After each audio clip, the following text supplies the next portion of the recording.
नमस्कार, मैं डॉक्टर नरेंद्र कुमार। अभी जैसे हम चर्चा कर रहे थे इससे पूर्व भारतीय प्रागैतिहासिक कालीन भारतीय चित्रकला, तो इसके जैसे हमने अभी चर्चा करी थी इससे पूर्व कि इसको 3 कालखंडों में हमने विभाजित किया था, जैसे पूर्व पाषाण काल, मध्य पाषाण काल और उत्तर पाषाण काल। तो इनके पाषाण कालों में हम चर्चा कर चुके थे। अब इससे आगे जैसे इस युग का गढ़ा हुआ, जैसे इसके बाद का जैसे गढ़ा हुआ गोल यंत्र नर्मदा नदी घाटी से प्राप्त हुआ उत्तर पाषाण काल के समय का बता रहे हैं हम जैसे। और यहीं से जैसे दरियाई घोड़े तथा अन्य पशुओं की अश्मिभूत हड्डियाँ भी प्राप्त हुई है। कुछ स्थानों पर हिरोंजी के टुकड़े तथा शिलानुमा पत्थर भी प्राप्त हुए हैं, जिन पर हिरोंजी की पिसाई की जाती थी। और इस समय के पालिश के यंत्र भी मिलते हैं। इस समय इस प्रकार पूर्ण पाषाण यानी जो पूर्व पाषाण युग का मानव कुड़ापा तथा मद्रास सिटी के क्षेत्र सीमित रहा, परंतु उत्तर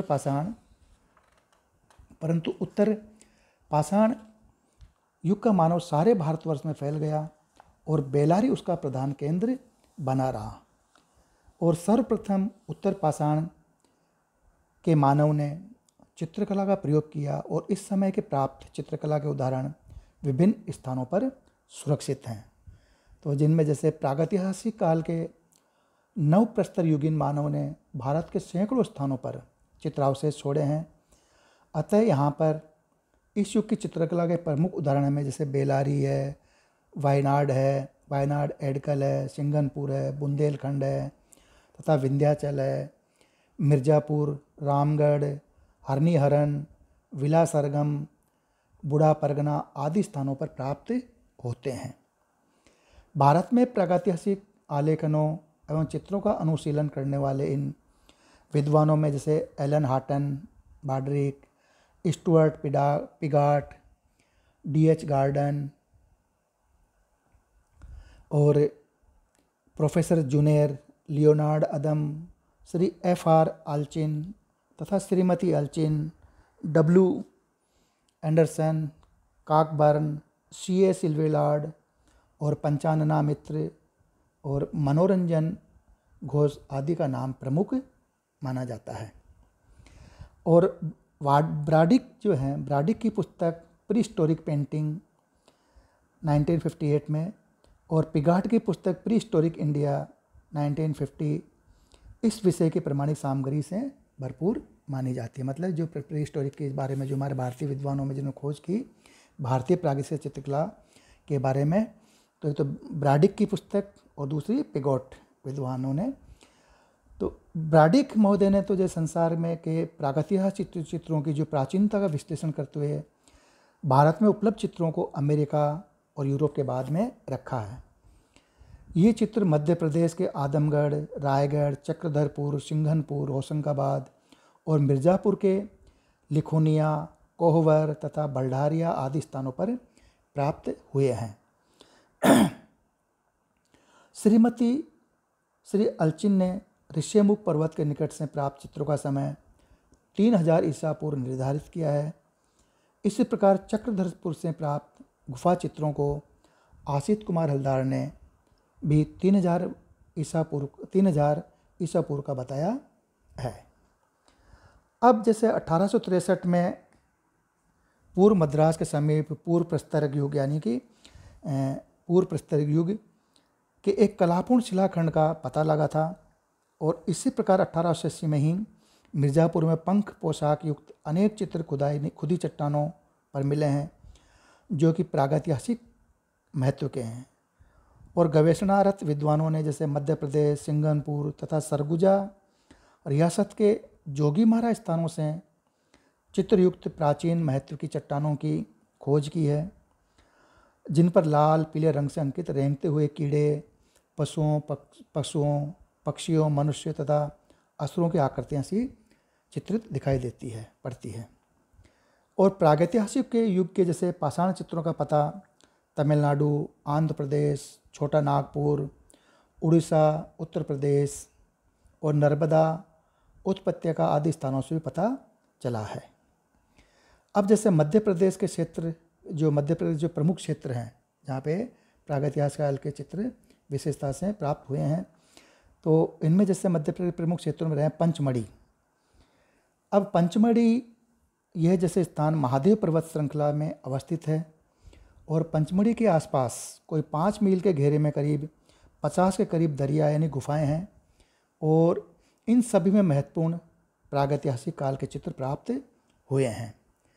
तो पंचमढ़ी क्षेत्र के चित्रों को जैसे प्रकाश में लाने का जो श्रेय है वह डॉक्टर प्रोफेसर या जो विद्वान रहे हैं D.H. गार्डन नामक विद्वान को जाता है श्रेय, जिन्होंने 1936 में यहाँ के चित्रों का संबंध में रेखा चित्रों तथा फलक चित्रों सहित अनेक विशद लेख प्रकाशित किए और जिसमें उन्होंने 15 से अधिक शिलाश्रयों व गुफाओं की खोजबीन की थी। इनके साथ साथ कुछ अभिलेख भी प्राप्त हुए हैं जिनके आधार पर उनका निर्माण काल 9वीं व 10वीं शताब्दी निर्धारित किया है। यहीं पर महादेव पर्वत के चारों ओर अवस्थित इमली खो में सामर के आखेट का दृश्य है। बाड़ादेव गुफा की छत पर शेर के आखेट का दृश्य और महादेव बाजार में विशालकाय बकरी का चित्र भी प्राप्त हुआ है। इसी प्रकार जैसे लश्करिया खो जैसे सोनभद्रा, जम्बूदीप, नींबू भोज, बनियाबेरी, माड़ादेव, नाकिया और झलाई आदि स्थानों में भी अनेक चित्रित शिलाश्रय गुफाएं प्राप्त हुई है और यहाँ पर भी पशु तथा आखेट चित्रों के अतिरिक्त सशस्त्र युद्ध दृश्यों, आखेट तथा नृत्य वादन के चित्र मिलते हैं। इसके अलावा दैनिक जीवन के दृश्य भी अंकित है। यहाँ पर प्राय 3 श्रेणियों के चित्र दिखाई देते हैं। अब जैसे ये कौन कौन से हैं, जैसे 3 श्रेणियों में जो बताया गया है, पहला है पहले स्तर में तख्तीनुमा और डमरूनुमा मानव आकृतियों को बनाया गया है जिनके शारीरिक गठन को लहरदार रेखाओं में दिखाया गया है। इनमें लाल, गेरू, पीले रंगों की अधिकता है। दूसरे स्तर के बारे में वो चित्र आते हैं जैसे कि जिनमें आकृतियों का रूप विन्यास बेडोल, ओजपूर्ण एवं असंतुलित हैं। इनमें केवल उनका अहेरिया यानी शिकारी रूप ही अभिव्यंजित है। और तीसरे स्तर के अंदर जैसे वे आकृतियाँ कुछ स्वाभाविक बन पड़ी है और कुछ अन्य चित्र आम घरेलू जीवन तथा सामाजिक जीवन से संबद्ध है। इनमें आखेट के लिए प्रस्थान करते शहद एकत्रित करते हुए रेखा चित्र हैं। घुड़सवार योद्धा, वाद्य यंत्रों को बजाते हुए वादक, शस्त्रधारी सैनिक इत्यादि को दिखाया गया है। और इन चित्रों के जो रंग हैं वो काले, कुछ सफ़ेद है, जिन्हें बाहर से लाल रंग की रेखा में जैसे आकृतिबद्ध किया गया है। इसी प्रकार जैसे आगे है पहाड़गढ़। ये ग्वालियर से 150 किलोमीटर दूर मोरना जिले में पहाड़गढ़ के निकट आसान नदी के तट पर एक घाटी में लगभग 10,000 ईसा पूर्व से लेकर 100 वर्ष पूर्व मध्य की गुफाएं व शिलाचित्र प्राप्त हुए हैं। और ये करीब 1500 वर्ग में फैली ये गुफाएं मधुमक्खियों के छत्ते से भरी हुई है। मानवाकृतियाँ घोड़ों, हाथी पर सवार, तीरों, भालों व धनुषों से युक्त यहाँ के चित्र हैं। दूसरी जैसे है आगे है रायगढ़। रायगढ़ भी जैसे मध्य प्रदेश का प्रमुख जनपद रहा है और यहाँ भी जो प्रागैतिहासिक चित्र प्रचुर मात्रा में उपलब्ध हुए हैं। यहाँ पर कबरा पहाड़ी क्षेत्रों में सिंगनपुर गांव के निकट कुछ दरियाँ यानी गुफाएं मिली है। इसी के पास बोतालदा की विशाल गुफा में हिरण, छिपकली व जंगली भैंसों का अंकन है। और एक दृश्य में तो जैसे जंगली भैंसे का शिकार करते हुए मानव आकृतियों को भैंसे के चारों ओर संयोजित किया गया है। इन चित्रों की जो रेखाएं हैं भावपूर्ण ओझ लिए हुए हैं और अन्य चित्रों में नाचते, युद्ध करते व पालतू पशुओं के सजीव चित्र भी हैं। और ये सभी चित्र गेरू तथा रामरज जैसे भूरे रंगों में बने हुए हैं। अगली जो गुफा है, अगला जो स्थान है, जो जगह है वो है भीमबेटका। इस भीमबेटका की खोज का श्रेय उज्जैन विश्वविद्यालय के प्रोफेसर वाकणकर को जाता है। और ये गुफाएं जो मध्य प्रदेश की राजधानी भोपाल से करीब 60 किलोमीटर दूर दक्षिण में भीमबेटका नामक पहाड़ी पर स्थित है। और होशंगाबाद की राजधानी यह होशंगाबाद मतलब पहाड़ी पर भीमबेटका नामक पहाड़ी पर स्थित है। और होशंगाबाद से भोपाल की ओर जाने वाली रेल लाइन पर बरखेड़ा तथा उवैदुल्लागंज स्टेशनों के मध्य में स्थित है। यह स्थान मियाँ परसू या भीमपुरा नामक आदिवासी गांव से करीब 22 किलोमीटर की दूरी पर स्थित है।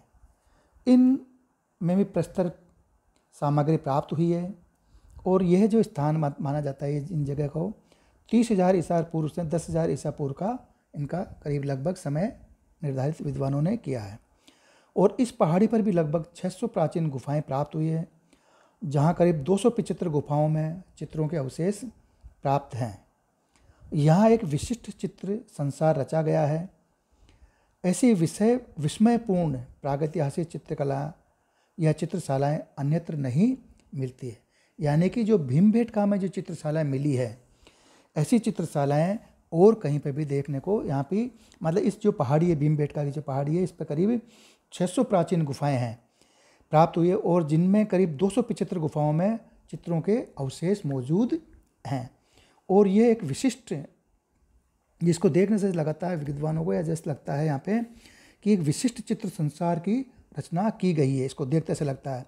और ऐसी विस्मयपूर्ण प्रागैतिहासिक चित्रकलाएं और कहीं को देखने को अन्यत्र नहीं मिलती है। धन्यवाद। अब इससे हम आगे जैसे इसमें करते हैं चर्चा कि इससे आगे हम चर्चा करेंगे आगे वाले व्याख्यान में। धन्यवाद, नमस्कार।